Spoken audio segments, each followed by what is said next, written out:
Hey everyone, welcome to a brand new video here on the channel. Thank you for clicking it, thank you for being a part of the first episode of this brand new series, Gaming in Real Life, where today in this episode we're going to be taking a look at rallying, comparing playing on a controller or a simulator to actually experiencing in real life. And also, to thank you for being here, I'm going to give one of you the opportunity of getting a little bit closer to that real world experience in your very own home with this Logitech G923 wheel and pedals. To win it, it's going to be simple. More information coming very soon. Plus, you can also probably just check out my social medias, which will be over here on screen somewhere for more information as well. Stay tuned. I'll explain exactly how you can do this at the end of the video, but no more hanging around. This is Gaming in Real Life, rally style.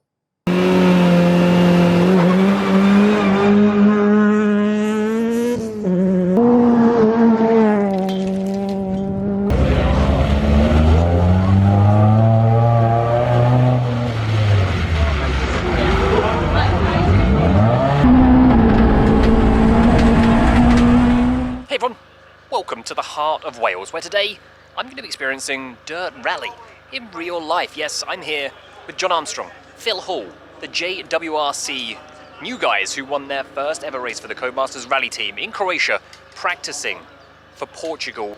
This is where I am going to get my hands on rallying for the first time ever, just to compare to see how it looks in comparison to playing a game at home on your simulator or on your joypad. It's going to be very different, I'm sure.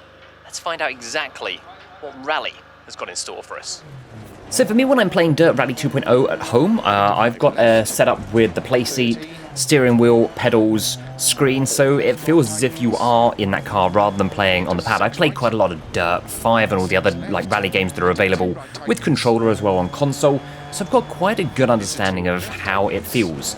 We always know that on controller you can kind of manage the drift and the acceleration pretty simply with just the triggers and the thumbsticks, but with a sim setup, it does get a little bit more realistic.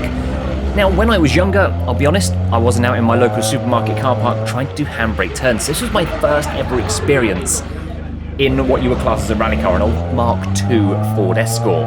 Started out a little slowly, but we soon got the hang of it. It's all just the understanding about getting the handbrake at exactly the right time in line with the clutch, the acceleration, and also the braking prior to the turn. Listen, I'm not going to be setting any drift championships alight in the very near future, but for a first few attempts, I was pretty happy with how I'd gotten on. And I definitely think with more time, well, I could be doing things far better than this. But yeah, I was pretty happy with the first few efforts that we got this, but this wasn't where we were going to get the real understanding of what rally really feels like. It was going to come from getting in the car with Jon. And to be honest, this is the Fiesta that is the spec that they use for the JWRC. Very basic inside, literally ripped to shreds. My sim setup is probably more plush, more satisfying to look at than it is when you open the doors or look through the windows of this Fiesta. This is the one that obviously is at the Forest Experience in Wales, also sponsored by the Royal Air Force here in the UK, Royal Air Force Recruitment Engineering, and they've also got a motorsport team as well.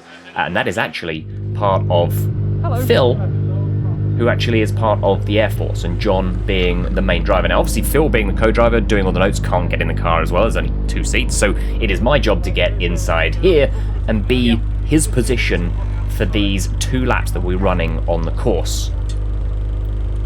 All safety precautions are covered. 4 seatbelts to attach into the single buckle. Fully strapped in, as secure as I can be. The one thing I would say is on the passenger side, actually so much lower than the driver. I'm not the tallest of people, but I could definitely tell the difference between sitting there, and I don't know that that's a thing that's required as a as the co-driver or the notes reader. But here we go. We're away from the start. The Fiesta. Straight in to lap number 1. I've tried to give you as many camera angles as I possibly could throughout this. We've got a GoPro on top of the car. We've got a GoPro inside the car. I've also got some drone footage and some static camera footage around the course. This is one of the best places in the UK for people to practice what is classed as gravel stages of rally. It's also, I believe, being used in this whole area they've got actual stages that have been used when the WRC came over to the UK, or even just the British rallies have been taking part. And first things first, the second lap of this, you'll actually see a lot more of kind of like Jon and all the movements that he's making, but there is so much happening all the time. I personally am just trying to hold on to this GoPro as best I can, making sure I'm trying to keep it as stable as possible. Both cameras have got stabilization on, so actually when you look at the bonnet cam, it actually looks like the car is just bouncing around. The camera is so stable, it's brilliant, but I think it also takes away a little bit of the speed. So we're coming up to near kind of like the top part of the course, highest part before we sweep down to the left-hand side towards the wind farm and to the final stretch back in to the pit area. Jon had plenty of kind of like practice laps. There was probably about 8 or 10 other people that had taken out before me. But this was prior to starting the day and him doing these kind of like laps for us.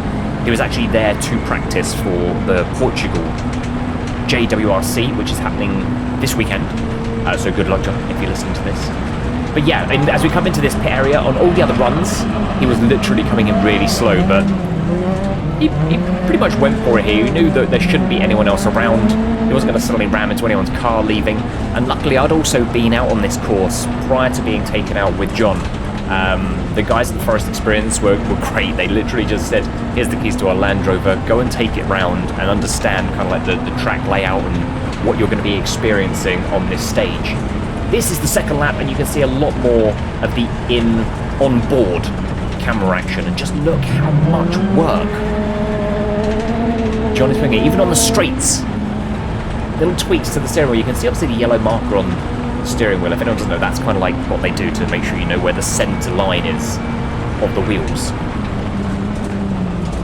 Left-hand corner here. This is quite a fast pace. We actually got a bit up to 2 wheels. I think either on the first lap as we went through there. Then we've got a bit of straight as we move through the last part of the forest before we come out into the really nice open area.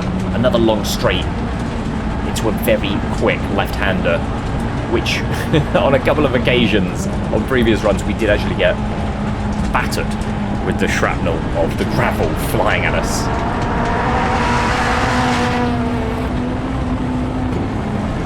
I really wish you could actually see how much of a smile is on my face right now. Obviously wearing masks for precautions for the current world pandemic that we're all still in. But hopefully, at the end, you'll see my reaction as well. This is just such an unbelievable experience. I knew they weren't going to give me the keys to the car and let me go and actually smash this Fiesta around the course. But even so, what an experience.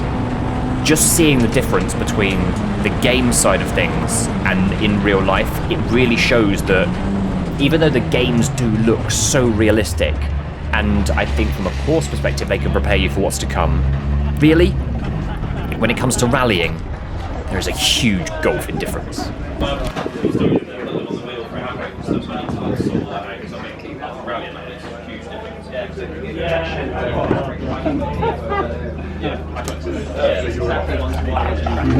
Unbelievable. Seriously, this man, so talented. That's probably the quickest run too. Was it really? Yeah. Good. Save the best for last. I did say earlier, I was like, if I go last, he's either going to bin it or he's going to know the track nicely, so he's going to give it as many beans as he can. It was going to be one or the other. Yeah. I'll take it.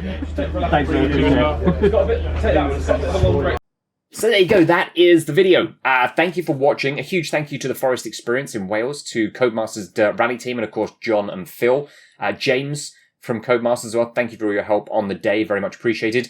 What a day, what an experience. Summing it up, for me there's a massive difference between obviously gaming on a sim or a controller to doing that in real life. There's always that massive risk element that goes from playing in a virtual world to the real world. But that's not to say that you can't get that good on a sim. Jon's proven that. He's won at esports level and he's now in a real JWRC car. So there's definitely comparisons to be had, but I still think when you experience that, just the amount of movement the car has in comparison to what you would probably expect. In any other driving game, you might be just driving on a track, you know the circuit. But in rallying, anything can happen. The surface can change. You get only a couple of run-throughs prior to the actual run on the stage to know exactly where you need to be. You've got to get notes spot on. A lot of trust, a lot of guts, and to be fair, Jon and Phil have built up a great team. If one of you does want to win this Logitech G923 wheel and pedals, simple. Like the video, comment down below, and then also go over to my Twitter or Instagram, which I'll hopefully leave linked over here somewhere, to also find out ways of doing that. Simply comment down below what you thought, and also just put #rally. #rally. Simple as that.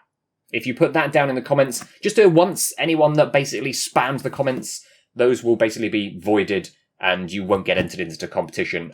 Good luck to every single one of you. More of this series coming very, very soon. I do hope you enjoy it. Until that next time, stay safe everyone, be kind to one another, and I'll speak to you again very soon in the next one.